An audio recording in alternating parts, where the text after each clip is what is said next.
Now we're going to enter Hello World into our system so that we can then have a compiler operate on it, both in Windows and in Linux. So let's follow along here and get this program entered. Let's go down and take a look at the program first. There it is.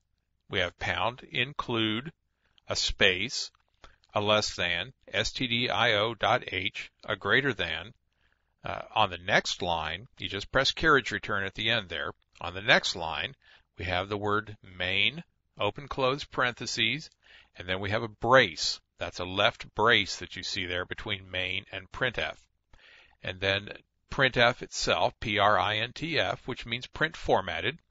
An open paren, double quotes. That's the one just next to your enter key there, double quotes.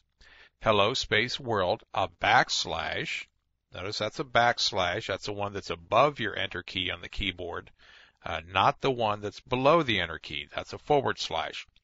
So we have a backslash, a little n, lowercase n. That means new line. Another double quotes, and then a close paren and a semicolon. Semicolon's very important. You'll drive yourself crazy by losing semicolons, I guarantee it. And then we have a close brace there at the bottom, and then another carriage return after that. The white space that you see around those braces and in front of printf are not all that important.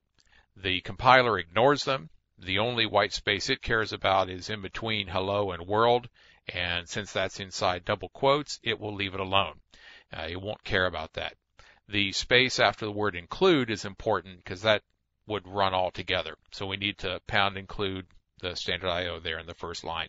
So let's drop out of here to the system. And remember, in Windows, to start our environment, we need all programs. And then if your system's not set to scroll, we go down to Visual C++ 2005 Express Edition that we installed. We go over to Visual Studio Tools, and then the Visual Studio 2005 command prompt. Click on that, and that is going to drop us into our Visual Studio 8 VC directory. Now let's, for convenience, let's make ourselves a new directory. I usually put it in the root just to have it someplace convenient. So I go to the root, and we'll make a programming directory. And then we'll go to that directory. So now we're in our programming directory, and that's where we're going to put our files. We're not going to make a whole lot of files out here, some different programs as we go along, but it'll be okay to have them in the programming directory like this. We want to use a simple editor, and in this case we're going to use Notepad. It's real easy to work with. Everybody knows Notepad. It was put out there long time ago in the Windows system so that we would have something to type with. More importantly, Notepad will create files without putting extra characters in them. You can't use Word, you can't use Microsoft Write or any of those other kinds of programs, because they put a lot of extra junk in there for formatting and things like that. You could use Word if you were careful and you always saved your program as a text file and never saved it as a document. First time you save it as a document and overwrite your files, you have to go back and reload it and change it and fix it, and it's just not worth it.